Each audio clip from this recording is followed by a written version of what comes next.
Good morning students. हम 10 का पाठ पढ़ रहे थे, मित्रों के बीच पत्राचार। इस पाठ के अंतर्गत हमने पहला पत्र पढ़ा था जो जगदीश चंद्र बसु ने रविंद्रनाथ ठाकुर को लिखा था। यह पत्र 2 नवंबर 1900 में लिखा गया था, सन 1900 में। आज हम दूसरा पत्र पढ़ते हैं जो लिखा है रविंद्रनाथ ठाकुर ने। किसको? जगदीश चंद्र बसु को। रविंद्रनाथ ठाकुर ने जगदीश चंद्र बसु को पत्र लिखा है। उस पत्र में उन्होंने क्या लिखा था, ये आज हम पढ़ते हैं। यह पत्र लिखा गया था अगस्त के महीने में सन 1901 को। अगस्त महीने में सन 1901 ईस्वी को लिखा गया था। रविंद्रनाथ ठाकुर क्या लिखते हैं पत्र में, अब पढ़ते हैं। बंधु, तुम्हारा चित्र पाकर बहुत खुश हुआ। जगदीश चंद्र बसु ने रविंद्रनाथ ठाकुर के लिए एक चित्र भेजा था। उस चित्र को पाकर रविंद्रनाथ ठाकुर बहुत खुश हुए थे। तो वो बताते हैं कि तुम्हारा चित्र पाकर मैं बहुत खुश हुआ। कैसी सुंदर छवि अंकित हुई है। छवि होता है रूप। छवि क्या होता है? रूप। तो उस चित्र का जो रूप था वो बहुत ही सुंदर था। तो उसके लिए बताते हैं रविंद्रनाथ ठाकुर कि कैसी सुंदर छवि अंकित हुई है, यानी जो चित्र भेजा है उसका रूप है बहुत ही सुंदर है। यह तस्वीर मेरे लेखन ग्रह की शोभा बढ़ाएगी। लेखन ग्रह क्या होता है? आपको सबको पता है कि रविंद्रनाथ ठाकुर हैं वो कविताएं कहानियां लिखते थे, और जो अपना राष्ट्रीय गान है जन गण मन वो उन्हीं का ही लिखा हुआ है। तो रविंद्रनाथ ठाकुर हैं वो लिखने का कार्य जहाँ करते थे उसको बताया लेखन ग्रह। जिस घर में, ग्रह का अर्थ होता है घर, जहाँ पर रह करे रविंद्रनाथ ठाकुर हैं वो लेखन कार्य करते थे उसको बताया लेखन ग्रह। तो वो तस्वीर यदि उस लेखन ग्रह में लगा दी जाए तो उस लेखन ग्रह की शोभा बढ़ जाएगी। तो उसके लिए बताया है कि यह तस्वीर है ना, ये मेरे लेखन ग्रह की शोभा बढ़ाएगी। तो समझ में आई होगी ये पहली पंक्ति। इसमें बताया है कि जगदीश चंद्र बसु ने एक चित्र भेजा था, तो उस चित्र को पाकर रविंद्रनाथ ठाकुर बहुत खुश हुए थे और कहा कि यह तो बहुत सुंदर छवि है और यह तस्वीर मेरे लेखन ग्रह की शोभा बढ़ाएगी। अब बात आती है शांति निकेतन की। शांति निकेतन एक विद्यालय था जो रविंद्रनाथ टैगोर, ठाकुर हैं, टैगोर कह दो या ठाकुर कह दो एक ही बात है। रविंद्रनाथ ठाकुर ने वो शांति निकेतन विद्यालय खोला था। तो उसकी खोलने से पहले की बातें यहाँ पर की जा रही हैं शांति निकेतन की, कि शांति निकेतन में एक विद्यालय खोलने के लिए विशेष प्रयत्नशील हूँ। कि शांति निकेतन एक विद्यालय खोलना चाहते थे रविंद्रनाथ ठाकुर, और फिर उन्होंने खोला भी था। तो यहाँ पर विद्यालय खोलने से पहले की बातें आ रही हैं कि एक विद्यालय खोलने के लिए प्रयत्नशील हूँ, कि मैं शांति निकेतन नामक एक विद्यालय खोलना चाहता हूँ। वह प्राचीन समय के गुरुकुल जैसा ही नियम तंत्र होगा। प्राचीन जैसा कैसा नियम होगा? प्राचीन काल में जो गुरुकुल हुआ करते थे वैसा ही नियम होगा। क्या नियम होता था प्राचीन काल में गुरुकुल का? कि गुरुकुल में गुरु होते थे वो बच्चों को बाहर प्रकृति के माध्यम से शिक्षा देते थे। आजकल की तरह की शिक्षा नहीं थी कि चार दीवारी में जो शिक्षा दी जाती है वैसी शिक्षा नहीं थी। आज क्या है, चार दीवारी क्या, अंदर बच्चों को बैठा दिया जाता है, सामने बोर्ड लगा दिया जाता है और बच्चों को पढ़ाया जाता है।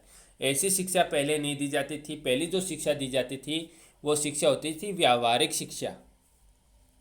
और व्यावहारिक शिक्षा के अंतर्गत आज तो क्या, विषय वस्तु का ज्ञान दिया जाता है। पहले विषय वस्तु का ज्ञान न देकर के व्यावहारिक ज्ञान बच्चों को दिया जाता था। तो वह शिक्षा है प्रकृति के में रहकर बच्चों को दी जाती थी, और प्रकृति के बारे में बच्चों को बताया जाता था कि प्रकृति के अंतर्गत जल होता है वो हमारी प्यास बुझाता है, हवा होती है वो हमें प्राणवायु देती है, सूरज है वो हमें रोशनी देता है। तो इसके माध्यम से बच्चों को बताया जाता था कि हमें भी समाज के लिए कुछ करना चाहिए, और ये बिना स्वार्थ के। जैसे सूरज है वो रोशनी देता है, उसका कोई स्वार्थ नहीं है। हवा है वो हमें प्राणवायु देती है, उसका कोई स्वार्थ नहीं है। वैसे ही हमें भी समाज में ऐसे कार्य करने चाहिए जो निस्वार्थ भाव के हों। विलासिता की कहीं गंध मात्र भी नहीं होगी। ऐसी शिक्षा होगी जिसमें विलासिता का तो कहीं नाम ही नहीं होगा। अमीर गरीब सबको सादगी का पालन करना होगा। कि कोई अमीर में जी रहा है तो अमीर जो बालक होगा उसको भी सादगी का पालन करना होगा, और गरीब जो व्यक्ति होता है वो तो सादगी का पालन करता ही है। ले अमीर गरीब सबको समान रूप से रखा जाएगा। उनके साथ में अमीरी और गरीब के आधार पर कोई भेदभाव नहीं होगा। अमीर गरीब सबको सादगी का पालन करना ही होगा। सादगी भरा जीवन उनको जीना होगा। तो अमीर गरीब हैं, सबको सादगी का जीवन का पालन करना होगा। उपयुक्त अध्यापक लाख ढूंढने पर भी नहीं मिल पाते। जो उपयुक्त का मतलब हो गया योग्य। जो योग्य अध्यापक हैं, जो गुरुकुल जैसी शिक्षा दे सके, ऐसे अध्यापक हैं वो लाख ढूंढने पर भी नहीं मिल पाते हैं। इस युग की विद्या और उस युग की प्रकृति दोनों का एक जगह मिलन संभव नहीं है। इसमें इस लाइन को ध्यान से देखना आप। यह पंक्ति में क्या बताया गया है? इस युग की विद्या। इस युग में तो क्या बताया गया है? विद्या। और उस युग की क्या बताया गया है? प्रकृति। कहने का मतलब आज के समय में विषय ज्ञान को ज़्यादा महत्व दिया जाता है। जैसे विषय हो गए हिंदी, अंग्रेजी, संस्कृत, गणित, तो इस प्रकार की विषय हो गए। उस युग में क्या था? प्रकृति थी, और प्रकृति के माध्यम से ही बच्चों को शिक्षा दी जाती थी। तो आज की विद्या और उस युग की प्रकृति दोनों में बहुत अंतर है। इसीलिए बताया है कि इस युग की विद्या और उस युग की प्रकृति दोनों का एक जगह मिलन संभव नहीं।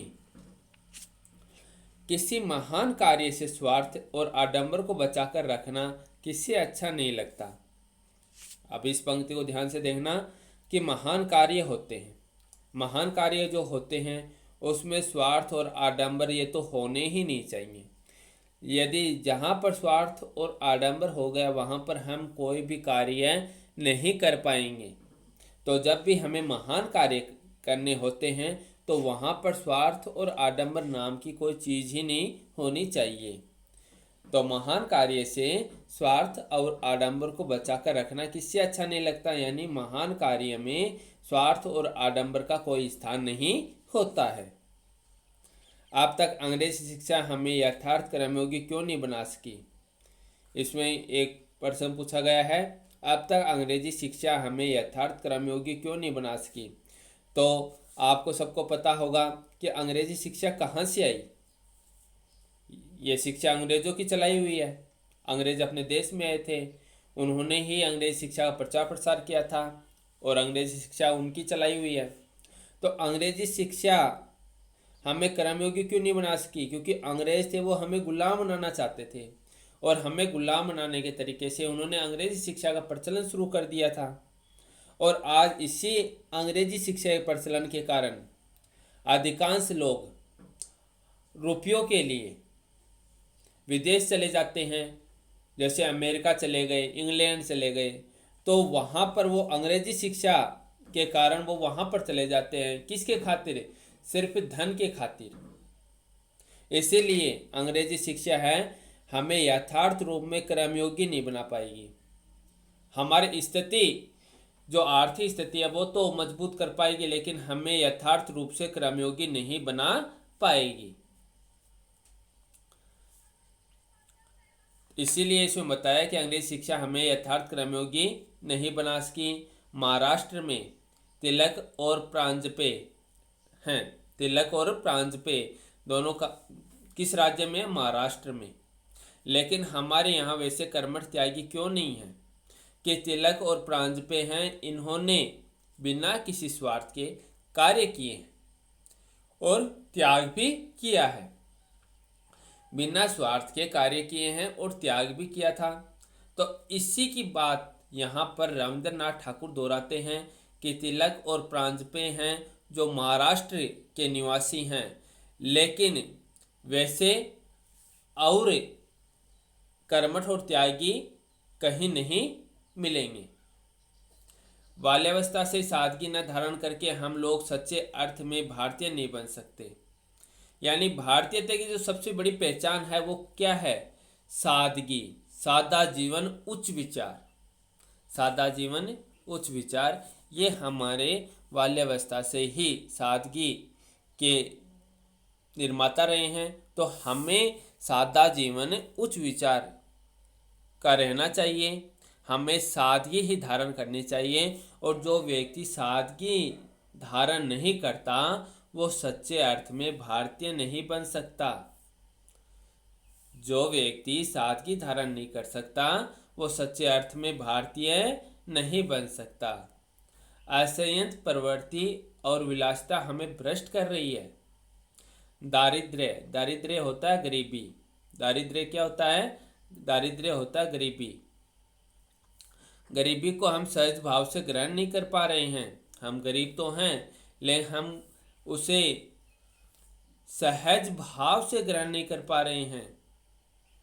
यानी एक होड़ा होड़ी की देखा देखी की होड़ चढ़ रही है, उसे गरीबी को हम सहज भाव से ग्रहण नहीं कर पा रहे हैं। हम भी क्या कर रहे हैं? जो अंग्रेजी चलाई हुई जो चीज़ें हैं हम उनकी ओर आकर्षित हो रहे हैं। इसलिए हर प्रकार का दैन्य हमें पराभूत कर रहा है। पराभूत मतलब है पराजित करना। इसलिए तो हर प्रकार का दैन्य हमें क्या कर रहा है? पराजित कर रहा है। इसलिए हमें सादगी भरा जीवन जीना चाहिए और जो अपनी जो गरीबी है, जो अपनी स्थिति है, उससे हमें परिचित रहना चाहिए। इसी बीच एक बार तुम यहाँ आओ, तुम्हारे साथ जुड़कर इस काम की बुनियाद रखनी होगी। बुनियाद होता है नींव। किस काम की नींव? किस काम की नींव की बात की जा रही है यहाँ पर?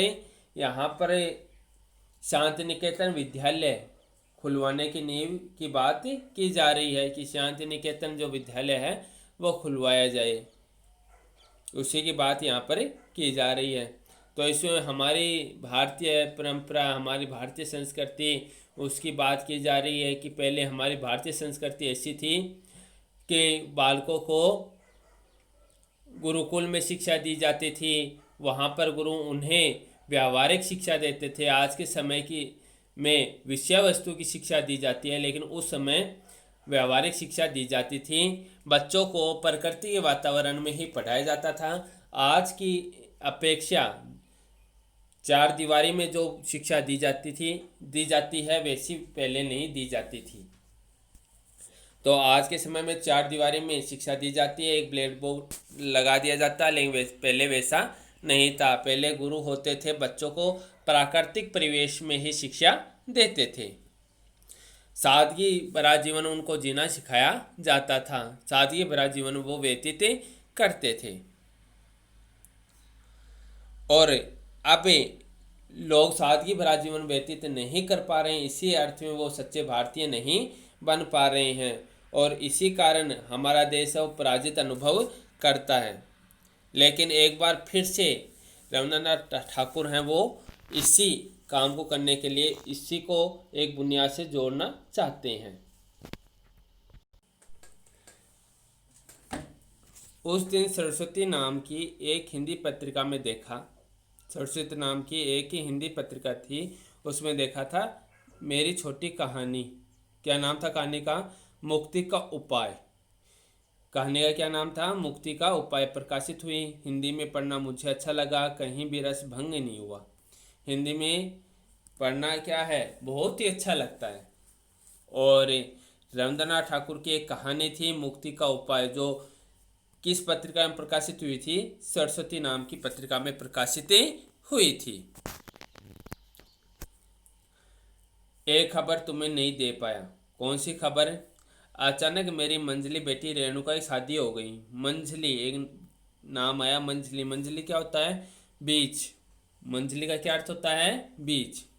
तो बीच की बेटी है ना, उसका क्या नाम था? रेणुका। किसकी बेटी थी ये? रविंद्रनाथ ठाकुर की बेटी थी रेणुका। तो उसकी शादी हो गई। एक डॉक्टर ने मुझसे आकर कहा, मुझसे यहाँ पर किसके लिए आया है? रविंद्रनाथ ठाकुर के लिए आया है कि मैं शादी करूँगा। मैंने कहा करो। रविंद्रनाथ ठाकुर ने क्या कहा कि करो, शादी करनी है तो। जिस दिन यह बात हुई उसके तीसरे दिन ही शादी हो गई। अब लड़का अपनी होम्योपैथी डिग्री पर एलोपैथी का मुकुट लगाने के लिए अमेरिका रवाना हो रहा है। वहाँ ज़्यादा दिन रहना नहीं होगा। लड़का अच्छा है, विनयी और कुशल है। तो यहाँ पर रविंद्रनाथ टैगोर बता रहे हैं कि उनकी बीच की बेटी है जिसका नाम है रेणुका, उसकी शादी हो गई और उससे पहले डॉक्टर ने आकर उससे कहा था कि मैं शादी करूँगा, तो रविंद्रनाथ ठाकुर ने उसे शादी करने की इजाज़त दे दी और जिस दिन बात हुई थी उसी के तीसरे दिन शादी भी हो गई थी।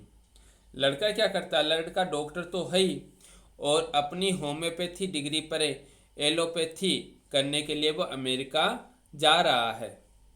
अब जैसे उसको वहाँ से एलोपैथी डिग्री मिल जाएगी तो वह वापस से आ जाएगा। लड़का अच्छा है, विनयी और कुशल है। तो ये अपना पाठ पूरा हो गया।